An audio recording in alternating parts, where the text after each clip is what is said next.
మీకు ఇతరులతో గొడవలు రాకుండా ఉండాలి అన్నా, ఎటువంటి గొడవలు మీరు తరదూర్చకూడదు అనుకున్నా, ఒక మంచి వ్యక్తిగా మంచిగా మాట్లాడాలి అనుకుంటే ఈ విషయాలు గుర్తుపెట్టుకోండి. డైలాగ్ నా దగ్గర ఉంది సార్. ఏంటి సార్ అది? వెయిట్. మీరు మాట్లాడే ముందు మొదటిగా మీరు ఆ స్థలంలో మాట్లాడొచ్చా లేదో ఆలోచన చేయండి ఫస్ట్. ఓకే, మాట్లాడొచ్చు అనుకున్న తర్వాత మీరు మాట్లాడే సమయం వచ్చిందా లేదో గమనించండి. వేరే వాళ్ళు మాట్లాడుతున్నప్పుడు మధ్యలో మనం మాట్లాడితే దానికి విలువ ఉండదు. ఓకే, మీరు మాట్లాడే సమయం వచ్చినప్పుడు మీరు మాట్లాడే మాటలు ఆ సందర్భానికి తగినవా కాదో ఆలోచించండి. చావు దగ్గరికి వెళ్ళి పెళ్లి గురించి మాట్లాడకూడదు, పెళ్లి దగ్గరికి వెళ్ళి చావు గురించి మాట్లాడకూడదు.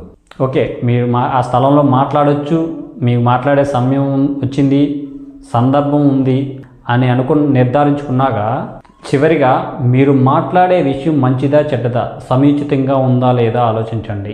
మీరు మాట్లాడే స్థలం, మీ మాట్లాడే సమయం, మీరు మాట్లాడే సందర్భం, మీరు మాట్లాడే మాటలు సముచితం ఈ విధంగా ఉన్నాయా లేదా ఆలోచించండి.